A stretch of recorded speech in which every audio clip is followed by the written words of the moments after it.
특별 새벽 기도의 다섯째 날 우리에게 주시는 하나님 말씀은 여호수아 3장 1절부터 6절까지 말씀입니다. 여호수아 3장 1절부터 6절까지 말씀입니다. 1절부터 6절까지 말씀을 저와 여러분들이 한 절씩 교독하겠습니다.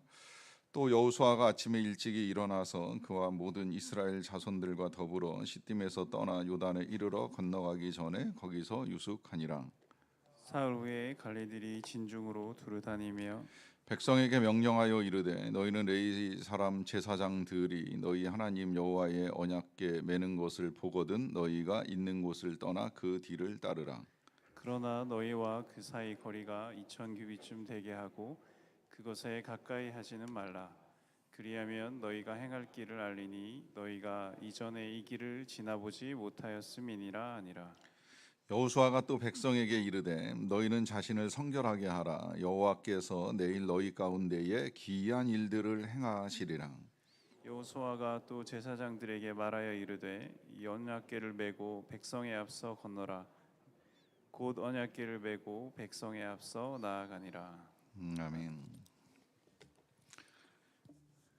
많이 피곤하시죠? 일어나기 힘들지 않으셨는지 모르겠어요.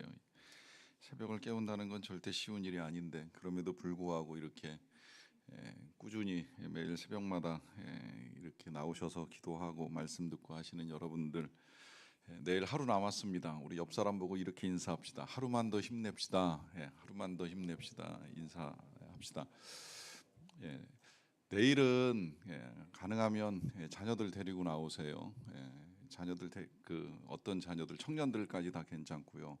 기도에 같이 하는 시간 끝나고 나면 자녀들하고 같이 기도하는 시간을 좀 가지라고 하시는 주님 말씀에 제가 순종을 해서 내일은 안수 기도하는 시간을 좀 가질까 합니다. 예배가 끝나고 난 다음에 우리 자녀들 위해서 축복하고 기도해 주는 시간 갖기 원하니까 할 수 있거든. 자녀들 다 같이 나와서 예배하고 함께 기도하는 시간 가지기를 바랍니다. 새롭게 뭘 한다라고 하는 게 절대 쉬운 일은 아닌데 그럼에도 불구하고 또 새롭다라고 하는 건 이제 우리에게 설렘을 가져다 줍니다. 뭐 학교에 들어간다, 또 회사에 취업을 한다, 뭐 결혼을 해서 이제 새 가정을 꾸린다라고 하는 것, 안 해본 것이기는 하지만 그러나 그 안 해본 것들을 하게 될 때에는 나름의 또 기대감이 있습니다. 그리고 그 기대감 가운데 이제 갖게 되는 마음이 뭔가 정말 잘 되었으면, 표현 그대로 형통했으면 하는 마음을 가지고 있습니다. 그럼에도 불구하고 또 이 새롭다라고 하는 건 한편에는 이제 두려움을 가져다 줍니다. 저는 2005년에 이제 성지순례도 처음으로 가보게 되고 또 선교도 처음 가보게 됐어요. 개인적으로는 되게 열망했었고 둘 다 저에게 뭔가 큰 영향을 줄 것이라고 하는 이제 기대를 가지고 가면서도 또 한편으로는 이제 두려움이 앞섭니다. 왜냐하면 저 혼자 가는 것이 아니라 성지순례 성도님들과 함께 가야 되고 가서 내가 무엇을 해야 하는가라고 하는 이제 마음의 부담도 컸고요. 선교는 첫 선교인데다가 같이 가는 사람이 100명이 넘었어요. 그러다 보니까 이 많은 사람들을 데리고 가서 내가 무엇을 어떻게 해야 되는가, 이 사람들의 지도자로서 어떤 역할과 사명을 분명히 감당해야 될 터인데 이것을 어떻게 해야만 하는가라고 하는 것 때문에 이 선배 목사님들 찾아다니면서 어떻게 해야 되는지 이제 여쭤보기도 하고 듣기도 하고, 뭐 그것만으로도 다 해소가 되는 것이 아니지요. 이제 그러다 보니까 이제 나름 기도하면서 준비하고 처음에 그와 같은 일들을 하게 되었는데, 그렇게 할 수밖에 없는 것이 이 새로운 무엇인가를 한다라고 하는 건 기대감도 있고 설레임도 있지만 또 한편으로는 두려움과 염려도 우리에게 함께 생겨나는 일들이기 때문입니다. 그러하기 때문에 이 새해를 맞이할 때 기도가 필요한 건 우리가 이 새해를 살아본 사람이 없습니다. 저는 우리의 날들이 늘 새롭다라고 하는 건 알고 있었지만 이것이 살아본 날들이 아니라고 하는 것을 잊고 살았던 것 같아요. 여러분, 우리가 이제 나이가 들어가면서 삶의 경험이 쌓이잖아요. 그러면 우리보다 이제 뒤늦게 인생을 살게 되는 이 청년들이나 자녀들 이렇게 보게 되면 우리가 먼저 인생을 살아봤기 때문에 그들에게 해주고 싶은 말들이 있어요. 내가 살아보니 인생이 이러한 것 같다, 나름의 생각을 가지고 이제 막 인생을 살아나가기 시작하는 자녀들이 있으면 그 자녀들에게 뭔가 도움을 주고 싶어 하잖아요.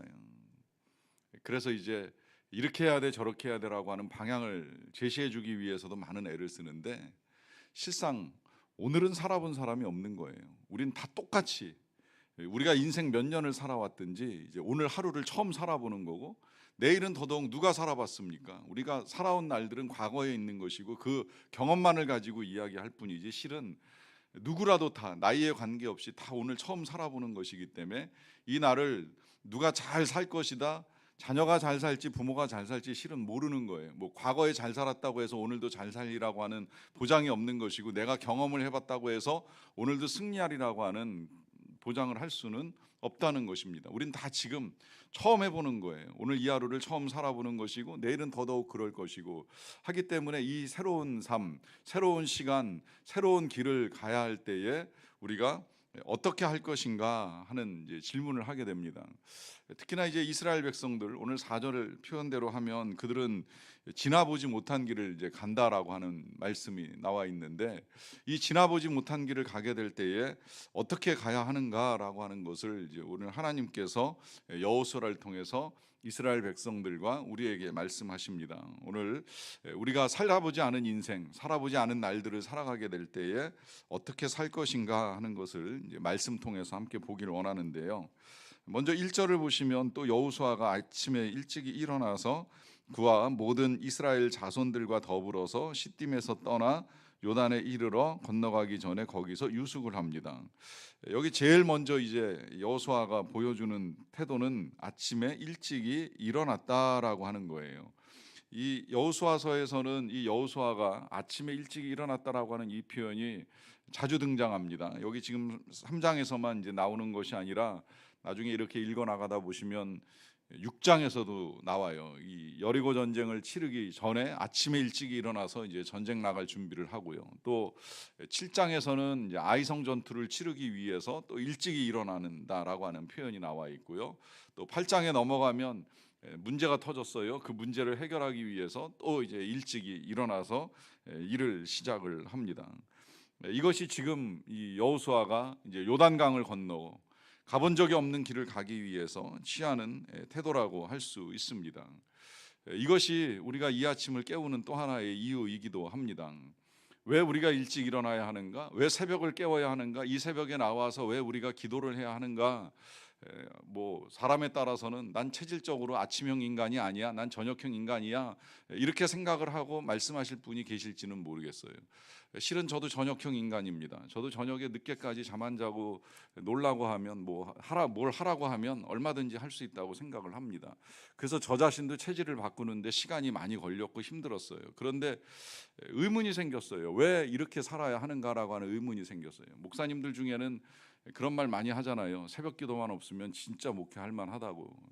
이게 그만큼 이제 힘들다라고 하는 이야기인데, 그래서 때로 진짜 이거 도대체 누가 만든 거야? 역사적으로 따져 올라가다 보니까 뭐 이 우리나라 1900년대 초에 처음 교회 들어왔을 때 뭐 부흥 운동 하면서 새벽 예배가 시작되었다. 그때 선배 목사님들이 잘못한 거야. 그러면 안 되는 건데 왜 그걸 만들었어? 막 이러면서 이제 토론도 하고 불만도 터뜨리는데, 실은 이 새벽 기도 역사적으로 따지면 여호수아가 시작을 했다고도 할 수가 있겠고요. 뭐 거기까지 거슬러 올라가지 않아도 우리 예수님께서 시작한 거 다 알고 계시잖아요. 우리 예수님이 사역 시작하실 때 제일 먼저 하신 게 늘 기도였어요. 새벽에 미명에 일어나서 한적한 곳에서 기도하시는 본을 보여주셨어요.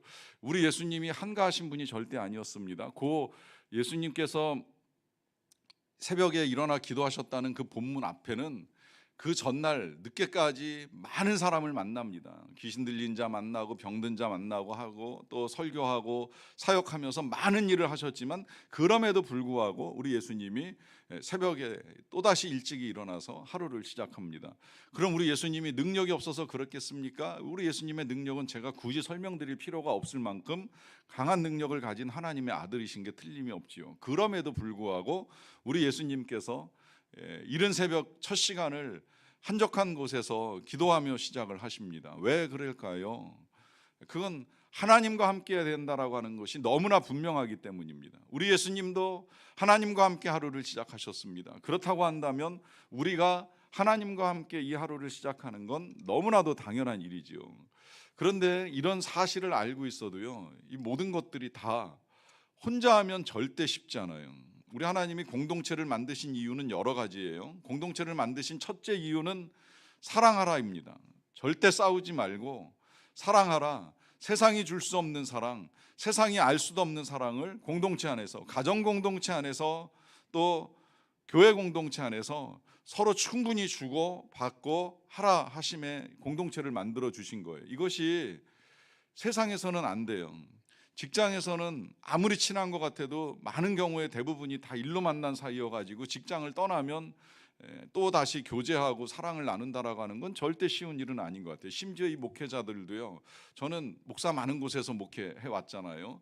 뭐 20명, 30명 막 이렇게 동료 목사들이 있었는데, 거기서 있을 때는 뭐 정말 매일 같이 밥 먹고 사역하고 기도하고 하면서 더할 나위 없이 친한 친구들처럼 여겨지는데, 그 사역지를 딱 떠나고 나서 보면 그 친구들하고, 물론 지금도 연락하면서 만나는 사람이 있기는 해요. 그러나 제가 어렸을 때 만난 친구나 뭐 가족들만큼 그런 친밀함을 누린다라고 하는 건 굉장히 어려운 일이에요. 그야말로 일로 만난 사이가 돼버리고 마는 거예요. 그만큼 어렵다라고 하는 겁니다. 그러니 이런 세상 속에서 하나님께서 가정 공동체, 교회 공동체를 주신 이유, 뭐 요즘엔 가정이 최고의 요새다라고 하는 표현까지 나오는데, 가정은 정말 견고한 요새가 되어야 합니다. 세상 어떤 일을 겪어도 가정 안에서는 다시 회복과 힘을 얻을 수 있는 안전한 방패가 가정이 되어야 하는 것이 틀림이 없습니다. 그렇게 하나님이 공동체를 허락하신 이유가 있다라고 하면, 나 혼자 힘으로 할 수 없는 걸 함께 하도록 하나님께서 허락해 주셨기 때문입니다. 이 새벽 기도에 정말 몇 사람 썰렁하게 앉아서 한다고 하면 하는 사람도 힘들 거예요. 그런데 이렇게 함께하는 사람들이 여럿 계시면 힘을 낼 수 있는 거예요. 아, 나뿐만이 아니라 이 새벽을 깨우는 사람이 이렇게 많구나라고 하는 이것이 힘이 되어서 우리가 이제 끝까지 달려갈 수 있는 힘을 얻는 것이지요. 그만큼 하나님께서는 우리가 함께 이제 이 아침에 이 모든 일들을 하기 원하시기 때문에 지금 이렇게 여호수아가 아침에 일찍 일어나서 진영과 함께 이제 장소를 이동해서 요단강 가까이 가가지고 유숙을 하면서 이제 다음 단계로 행해 나가야 할 일들을 준비를 합니다. 그때 이제 이 여호수아가 백성에게 명령하는 내용이 3절입니다. 백성에게 명령하여 이르되, 너희는 이제 관리들에게 말해서 이제 전달을 시키는 거예요. 레위 사람 제사장들이 너희 하나님 여호와의 언약궤를 매는 것을 보거든 너희가 있는 곳을 떠나 그 뒤를 따르라 합니다. 여기서 지금 여호수아가 제사장들과 관리들에게 전하는 내용은, 제사장들이 언약궤를 매면 그러면 이제 잘 따라가라라고 하는 명령을 하시는 거죠. 그러니까 요약하면 제사장을 따르라라고 하는 것이고, 또 언약궤를 따르라 하는 것입니다. 자, 언약궤를 따르라라고 하시는 이 말씀이 해석에 따라서는 그러면 무엇을 따르라는 의미인가, 오늘 우리에게 있어서의 적용은 무엇인가라고 했을 때, 이제 말씀을 따르라, 하나님의 약속을 따르라, 하나님의 백성들은 하나님의 말씀을 따라가는 사람들이다, 이제 이렇게 해석되고 전해지기도 합니다. 하지만 뭐 언약궤가 말씀인 건 틀림이 없지만, 그럼에도 불구하고 조금 잘 생각을 해볼 것이 뭐냐면, 그러면 이 말씀이 우리에게 가르쳐 주는 것은 무엇입니까? 또 한편으로는 언약궤 안에 들어있는 건 무엇입니까? 우리가 그러면 이 말씀 안에 이제 하나님의 뜻이 들어있는 건 틀림이 없어요. 또 이 말씀 안에는 하나님의 풍성한 사랑이 들어있어서 그 사랑을 이해하고자 한다면 말씀을 읽지 않고서는 하나님의 사랑을 이해하는 것이 절대 쉽지는 않아요. 자, 그렇지만 이 말씀은 하나님의 사랑만 우리에게 가르쳐 주는 것이 아니라, 그 사랑, 그 하나님의 거룩하심에 비추어 볼 때 우리 인간이 얼마나 부패한가라고 하는 것을 함께 보여줍니다. 우리 인간이 얼마나 죄악된 존재인가라고 하는 걸 알려주죠. 그것이 실은 언약궤 안에 그대로 다 담겨 있는 거예요. 여러분, 언약궤 안에 무엇이 담겨 있는지 알고 계시죠? 이 언약궤 안에는 언약궤만 담겨 있는 것이 아닙니다. 이 법궤 안에는 하나님이 모세에게 주신 율법 말씀뿐만이 아니라 아론의 쌍난 지팡이가 들어가 있고, 또 만나를 담은 항아리가 있어요. 자, 이 각각이 다 그야말로 우리 하나님의 자비하심과 그에 반한 우리 인간들의 부패함이 어떠한가라고 하는 걸 다 드러내주는 증거들이 지금 담겨 있는 거예요. 돌판, 말씀이 담겨 있는 돌판은 그냥 돌판이 아니라 깨어진 돌판입니다. 이거 왜 깨어졌는지 아시지요?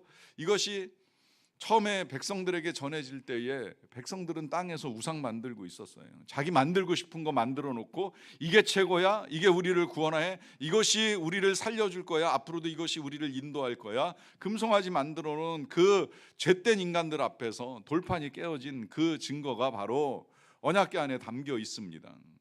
아론의 쌍난 지팡이 왜 만들어지는지 아시죠? 이건 사실 사람이 만든 것도 아니고 사람들은 각 지파를 대표하는 지팡이 12개 다 깎아가지고서 성막 안에 넣어놨어요. 하루가 지난 다음 날 어떤 일이 벌어집니까? 아론의 지팡이 안에서만 싹이 나고 꽃이 피었어요. 왜 그런 일이 벌어진 거예요? 나머지 11지파 사람들이 모세만 지도자냐? 아론만 세웠느냐? 우리는 왜 같이 할 수 없느냐라고 하면서 반역을 일으켰어요. 그 반역의 결과로 하나님이 누굴 세우셨는지를 분명하게 보여주는 그 증거가 아론의 쌍난 지팡이입니다. 그 지팡이를 통해서 우리 인간의 부패함이 또 드러나는 거예요. 만나를 담은 항아리는 분명히 우리 하나님의 풍성한 은혜와 사랑인 건 틀림이 없어요. 그런데 이 만나를 먹을 때 이스라엘 백성들이 보인 반응을 아시지요? 처음엔 굉장히 신기해하고 뭐 감사해하기도 했을 거예요. 좋아했을 거예요. 야, 이 허허벌판 광야에서 하늘에서 내리는 음식, 이 만나를 하루도 아니고 매일같이 먹을 수 있다는 이 사실이 그들에게 있어서 얼마나 귀한 사실이었겠습니까? 그런데 먹다 보니까 귀한 줄을 모르는 거예요. 우리가 늘 은혜를 대할 때 취하는 태도가 될 수 있겠는데, 이 은혜가 처음엔 굉장히 감동이 되고 감사한 일이 되지만 하루 이틀 반복되다 보면 지겨워지는 거예요. 당연한 것처럼 여기는 거예요. 그래서 불만과 불평을 쏟아내죠. 그 증거가 이 항아리 안에 담겨 있고 그 항아리가 언약궤 안에 담겨 있습니다. 그러니 언약궤를 따라가라라고 하는 건 우리가 얼마나 부족한가, 우리가 얼마나 연약한가, 우리가 얼마나 죄된 인간인가라고 하는 것을 깨달으라 하는 것이고, 거기서 그치는 것이 절대 아닙니다. 그럼에도 불구하고 만나를 담아 놓은 항아리처럼 품어주신 우리 하나님의 자비하심, 그 용납하심도 절대 잊어서는 아니 된다라고 하는 것입니다. 돌판을 담고 지팡이를 담아 놓은 그 언약궤처럼 풍성하신 하나님의 사랑이 우리와 함께 하고 계시다라고 하는 사실을 잊어서는 아니 된다라고 하는 것입니다. 그러하기 때문에 우리에게 있어서 중요한 건 말씀을 따르고 말씀을 따라 행하는 것도 중요하지만 이제는 그와 같은 자비와 사랑을 우리에게 베풀어 주시는 하나님을 따라가는 믿음이 필요합니다. 다시 말해서 이 언약궤는 하나님이 앞장서 가시니 그 앞장서 가시는 하나님의 자비와 능력을 믿고 따라가는 믿음이 필요하다라고 하는 거예요. 특히나 이제 정말 안 가본 길을 가게 되고, 무엇보다 이 요단강을 건너는 건 뭐 거친 파도 몰려오는 홍해바다 정도는 아닐지라도 어쨌든 이 시기 나중에 이제 설명되지만 물이 넘치는 시기라고 되어 있는데, 그 물 넘치는 시기에 요단강을 건너가는 건 두렵고 떨린 일이 될 수밖에 없겠지만 그 두렵고 떨린 상황 속에서 지금 그들보다 앞장서서 가고 계시는 이 하나님을 바라볼 수 있도록 우리 하나님이 이 이스라엘 백성들에게 이제 가시적으로 하나님이 앞장서신다라고 하는 걸 이 제사장들과 언약궤를 통해서 분명하게 이제 보여주시는 거예요. 그러다 보니까 우리 하나님이 이 보는 방법을 가르쳐 주시는데, 4절에 보시면 그러나 너희와 그 사이 거리가 2000 규빗쯤 되게 하고 그것에 가까이 하지는 말라 그래요. 자, 이 언약궤라고 하는 것이 평상시에 어떻게 자리 잡고 있는지 아시죠? 그것은 성막 안에, 지성소 안에 이제 숨겨져 있습니다. 이미 이제 이스라엘 백성들은 이걸 오래전부터 경험을 해서 이제 몇십 년 동안 보면서 왔어요. 그러니까 언약궤를 직접 쳐다보는 것이 아니라 성막 안에 언약궤가 있다라고 하는 사실만 늘 듣고 살아옵니다. 이제 그러다가 이동할 때가 되면 이제 성막이 거두어지고, 그러면서 이제 제사장들이 언약궤까지는 분리가 아니더라도 이제 거기에 채를 깨고 뭐 이렇게 하면서 언약궤가 이제 한 번씩 밖으로 이제 노출될 때가 있는데, 그럴 때마다 이제 한 번씩 보는 거예요.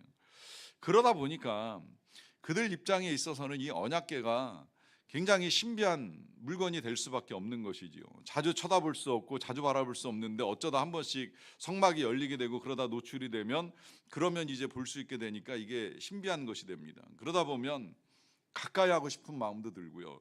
정말 어떻게 생긴 건지 또 한 번쯤 만져보면 어떨까 이제 이런 생각을 가지고 이제 접근하는 사람들이 있습니다. 그러다 보니까 이제 하나님께서 거리를 두라 그래요. 2000규빗이면 이게 지금 한 규빗이 보통 뭐 여기 손끝에서 팔꿈치까지니까 50cm 정도 잡으면 한 1km 정도의 거리를 이제 띄우라고 지금 말씀을 하시는 거예요. 왜 이렇게까지 거리를 두라고 말씀하실까요? 물론 이제 여기에는 아까 말씀드린 대로 구경도 하고 싶고 호기심에 만져도 보고 싶지만 불경하게 우리 하나님은 이렇게 호기심으로 하나님께 접근하는 걸 절대 기뻐하지 않으십니다. 그래서 호기심을 가지고 향을 만들 때에 향을 만드는 법칙대로 제사장들이 만드는 거 이외에 백성들이 만드는 걸 허락하시지는 않았고요. 또 호기심으로 뭐 지성소를 들여다본다거나 하면은 이제 죽임을 당할 것이라고 말씀을 하시는 일도 있고요. 그러하기 때문에 하나님께 접근해 나가는 건 절대 호기심으로 할 일은 아니었던 시대이기 때문에도 거리를 띠라고 말씀하시지만 그보다 더 중요한 건 뭐냐면 이렇게 어떻게 보면 뭐 크지 않다고 할 수 있는 이 물건 이게 무슨 정말 아주 높은 장대로 세운 것이라거나 빌딩이라고 한다면 가까이에 사람들이 에워싸고 있어도 보는 건 그렇게 어려운 일이 아닌데 그렇게 크지 않은 물건 하나를 땅에 놓았을 때에 그걸 사람들이 보는 건 절대 쉬운 일이 아니잖아요. 그러면 어떻게 봐야 되는 거예요? 다 같이 멀리 떨어져서 봐야 되는 거예요. 거리를 두고 봐야 되는 거예요. 그러다 보니까 이제 하나님께서 거리를 떼라고 말씀하시면서 모든 사람들이 어디에서나 다 볼 수 있는 위치에서 이 언약궤가 앞장서서 가는 걸 볼 수 있게 하라고 명령을 내리시는 겁니다. 왜 그렇겠습니까? 이 언약궤가 안 보이면 사람들 눈에 뭐가 보입니까? 사람들 눈에는 요단강이 보입니다. 넘치는 요단강입니다. 그 넘치는 요단강을 볼 때 사람들이 어떤 마음을 가지게 되겠습니까? 사람들이 하나님을 바라보는 것이 아니라 강물을 바라보는 거예요. 여러분 여기서 이 요단강을 우리가 좀 잘 이해를 할 필요가 있어요. 뭐 이 요단강도 해석에 따라서는 우리가 지금 이제 죽은 다음에 건너가는 강으로 많이 표현을 하잖아요. 그래서 장례식장 가면 저도 참 많이 부르는 찬양이긴 합니다만은 제일 많이 부르는 찬양이 요단강 건너가 만날이 며칠 후 요단강 건너가 만날이 찬양을 부르잖아요. 그러니까 이 요단강 건너가는 건 마치 죽음의 강을 건너가는 것처럼 이제 우리에게 이해가 돼 있어요. 또 가나안 땅은 천국처럼 이제 우리가 생각을 합니다. 젖과 꿀이 흐르는 땅 그러니까 이 가나안 땅이 천국의 상징으로 사용되는 건 틀림이 없어요. 그러나 가나안 땅은 꼭 천국은 아닙니다. 가나안 땅은 지금 저와 여러분들이 살아가는 삶의 자리가 가나안이에요. 왜 우리가 살아가는 삶의 자리가 가나안인가? 우리는 물론 광야를 지나는 사람도 있을 수 있어요. 가나안도 다 젖과 꿀이 흐르는 곳은 아니에요. 유대 땅은 그러니까 남유다가 머물러 있었던 땅은 광야가 훨씬 더 많아요. 그런 광야에 하나님이 젖과 꿀이 흐르는 땅이라고 말씀하시고 요단강을 건너가게 하시는 이유가 있어요. 그것은 우리의 인생이 광야길을 걷기는 하지만 하나님과 함께 걷는 길이고요. 때로 하나님이 형통을 약속하시지만 요단강 같은 장애물이 있습니다. 그때 우리가 봐야 하는 것은 강물이 아닙니다. 언약궤입니다. 다시 말하면 장애물이 아닙니다. 하나님을 볼 수 있어야 합니다. 그 하나님을 한 사람만 봐서도 안 되고 몇 사람 제사장만 봐서도 안 됩니다. 이스라엘 백성 전체가 봐야만 합니다.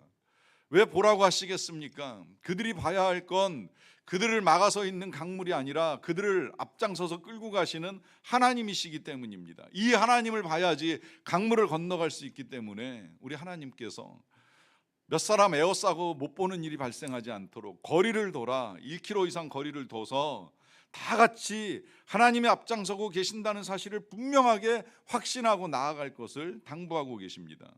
그렇게 보고 건너가야 가나안 땅에 들어갈 수 있고요. 그렇게 보고 건너가야 가나안 땅에 들어가면 여리고성도 보이고 아이성도 보이고 적들이 보이지만 이것들도 역시 우리 하나님이 앞장서서 싸워주실 거야, 앞장서서 이기게 해주실 거야 라고 하는 승리의 확신을 가지고 나아갈 수 있기 때문입니다. 우리 하나님이 원하시는 건 바로 그것입니다.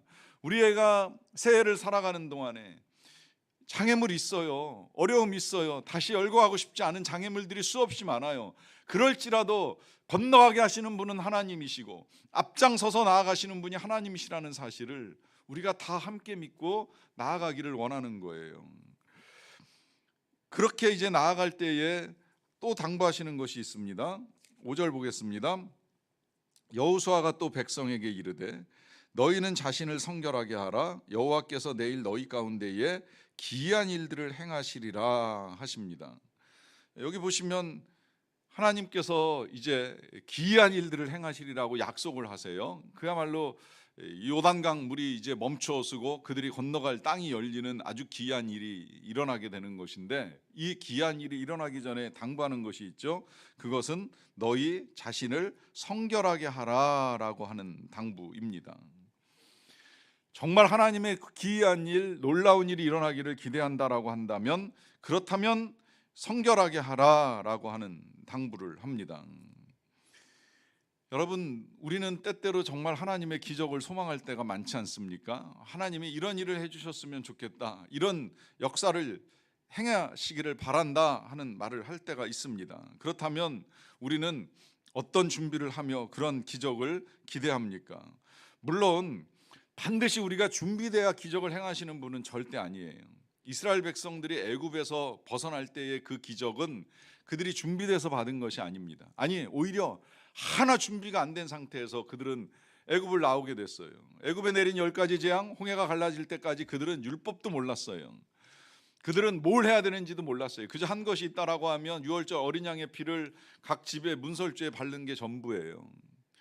그러니까 여기서도 이제 우리가 어떻게 거룩할 수 있는가 답도 좀 나오기는 하는 거예요. 우린 우리의 힘으로 거룩하게 될 수 있는 존재가 아니라는 게 또 드러나는 거지요. 어린 양의 피, 예수님의 보혈 아니면 우린 거룩하게 할 수 있는 인생들이 아니라고 하는 것입니다. 그럼에도 불구하고 우리 하나님께서 다시금 그들에게 성결하게 하라라고 하는 당부를 하시는 이유가 무엇이겠습니까?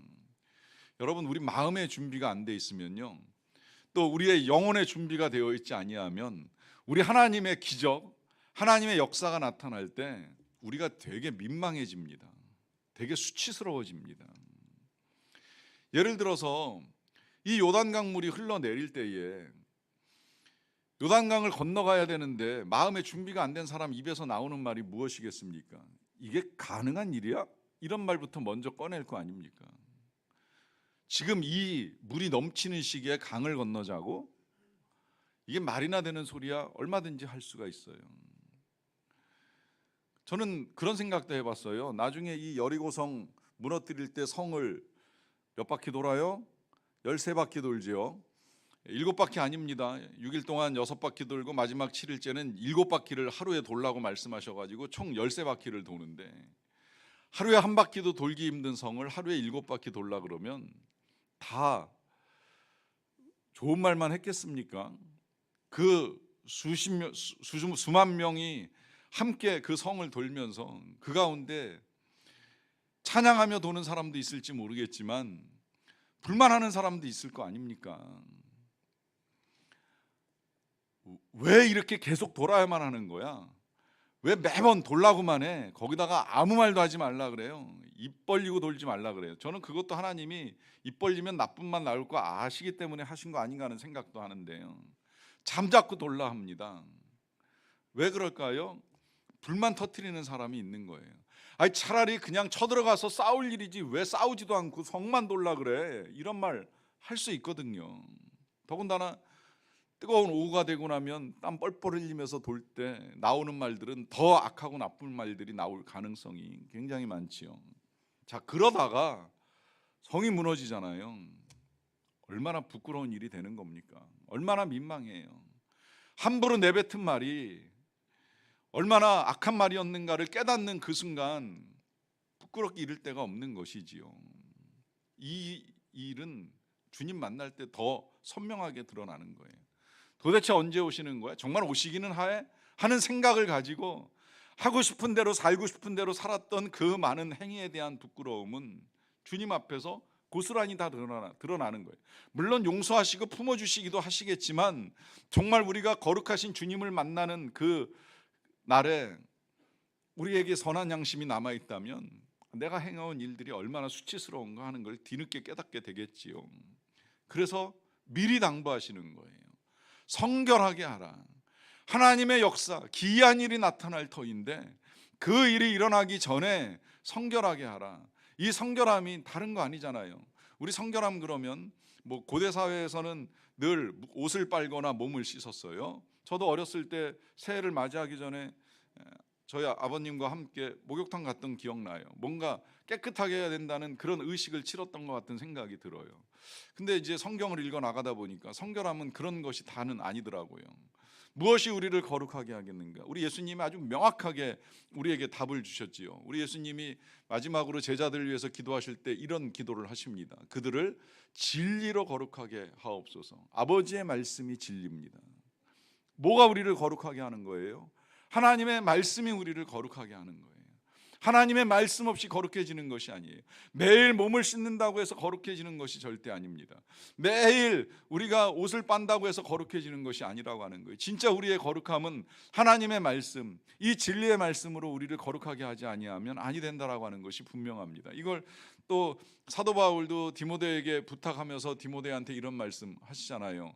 하나님의 말씀과 기도로 거룩하여진다. 말씀 없이 기도 없이 우리가 어떻게 거룩할 수 있겠는가? 말씀 아니고 기도 아니고 어찌 우리 성결할 수 있겠는가 하는 것을 다시 일깨워 주시면서 하나님이 올 한 해 우리에게 기이한 일들을 행하실 것이 너무나 분명한데 그 기이한 일들을 행하실 하나님의 일들을 기대하면서 우리에게 필요한 것이 있다면 더욱 말씀을 붙들고 기도하면서 이 한 해를 열어가야 한다라고 하는 것입니다. 이미 여러분들은 이제 그런 결심과 결단을 하시고 이 새벽을 깨우는 기이한 일들을 행하시기 때문에 이제 남은 건 한 가지 더 있습니다. 6절인데요. 여호수아가 또 제사장들에게 말하여 이르되 언약궤를 메고 백성에 앞서 건너라 하매 곧 언약궤를 메고 백성에 앞서 나아갑니다. 자, 이제 제사장들에게 명령이 내려졌어요. 이제 출발하는 겁니다. 제사장들이 언약궤를 메야 되고 그리고 이제 앞장서서 이 요단강을 건너기 위해서 발을 떼어야만 합니다. 자, 이로 인하여서 이제 하나님께서 제사장과 언약궤를 앞세우고 이 이스라엘 백성들이 강을 건너는 일을 시작을 하게 되는데요. 자, 여기 지금 오늘 우리가 읽은 본문에서는 특별하게 제사장과 언약궤가 이제 자주 부각되는 것을 보게 됩니다. 그만큼 이 제사장들의 역할이 중요하다라고 하는 거예요. 왜냐하면 이 제사장의 사명 그 자체가 우리 하나님을 보여주는 사명을 지금 감당하고 있는 거잖아요. 제가 목회자로 부름을 받아서 이 판교 소망교회를 섬기는 이유는 여러분들에게 어떻게 해서든 하나님을 보여드리고 하나님을 전해주기 위한 이 사역을 감당하기 위해서 제가 이 자리에 서 있습니다. 그 역할이 제사장들에게 주어진 것인데요. 우리는 이런 말씀 볼 때마다 제가 잊지 말라고 말씀드린 내용이 있습니다. 그것은 저만이 아니라고 하는 것입니다. 또 이 제사장들만이 아니라고 하는 것입니다. 이제 우리는 이 시대에 와서 분명하게 우리의 신분이 다 왕같은 제사장으로 변화되었다라고 하는 사실을 작년 말 베드로서를 읽어오면서도 분명하게 다시 확인을 했어요. 이제 우리가 제사장이 된 거예요. 제사장의 역할과 사명은 우리 예수님이 십자가에 달리는 순간 끝나버렸어요. 휘장이 찢어져 내렸기 때문에 더 이상 제사장이 사람들을 대신해서 하나님 앞에 나아가 제사하고 예배할 필요가 없게 돼버린 거예요. 이제 여러분들도 얼마든지 하나님 앞에 나와 예배할 수 있고 제사할 수 있고 심지어 여러분들이 굳이 저에게 고해성사하지 아니하여도 하나님께 죄를 고하고 회개하고 용서를 받을 수 있고 하는 길들이 다 열렸어요. 굳이 사제를 통할 필요가 없는 거예요. 얼마든지 여러분들이 하나님과 친밀하게 하나님과 가까이 살아갈 수 있고 어떤 경우에는 저보다 여러분들이 더 훨씬 하나님과 친밀한 관계를 누릴 수 있고 그렇게 되시기를 축복해요. 왜 저만 하나님과 가까이 살아가는 사람이어야 합니까? 여러분들이 그렇게 살아가야 되는 것이고 그렇게 살라고 축복을 하는 것은 그것이 형통의 길이기 때문입니다. 여러분들 형통하기 원하십니까? 그러면 하나님과 가까워지면 되는 거예요. 그리고 그 형통함이 정말 다른 사람들에게 선한 영향력으로 나타나기를 원하십니까? 그러면 여러분들이 제사장처럼 살면 되는 거예요. 그 제사장처럼 산다는 게 무슨 특별한 옷을 입고 제사를 집리하는 것이 아닙니다. 여러분들의 삶의 자리, 가정에서, 일터에서 기도와 말씀으로 거룩한 삶을 사시고 제사장다운 삶의 모습을 보여주세요. 가족들에게 보여주세요. 여러분 지금 이제는 우리가 누굴 보고 따라갈 때가 아니에요. 물론 저는 여러분들에게 하나님을 보여드리고 전하기 위해서 애쓰는 사명을 멈추지는 않을 것이지만 그러나 이제는 여러분들이 분명히 여러분들의 눈으로 하나님을 보셔야 되고, 더 나아가서 여러분들이 보여주는 삶을 사셔야 되는 거예요. 여러분들을 통해서 누구라도 하나님이 살아계시다는 것을 보여줄 수 있어야 되고, 하나님이 사랑이시라는 사실을 여러분들의 배우자에게, 여러분들의 자녀에게 여러분들이 보여주셔야 돼요. 여러분들이 앞장서서 씩씩하게 요단강을 건너가셔야 돼요. 여러분들이 어떤 장애 앞에서도 두려워 떨고 주저하고 불평하는 말을 꺼내는 것이 아닙니다. 여러분들이 이까짓 것쯤이야 하나님이 막아주시겠지라고 하는 담대함을 가지고 발을 내딛는 믿음을 보여주셔야 되는 거예요. 그러면 여러분들을 보는 사람들이 여러분들을 통해서 하나님을 보게 됩니다. 그것이 바로 형통한 삶을 사는 여러분들의 모습이 되어야 되고, 하나님이 올 한 해 여러분들에게 기대하시는 것입니다. 여러분, 주저하지 마십시오. 장애를 걱정하지 마십시오. 말씀대로 하나님만 바라보고, 제사장들이 언약궤를 들고 나아가듯이 하나님을 받들고 나아가십시오. 그러면 강물은 멈춥니다. 건너갈 수 있게 됩니다. 이 한 해를 지나갑니다. 내일 하나님께서 여러분들과 함께 기이한 일들을 행하실 줄로 믿습니다. 같이 찬양하고 기도하는 시간을 갖도록 하겠습니다. 이 시간에 함께 주품에 품으소서, 능력의 팔로 덮으소서 찬양하겠습니다.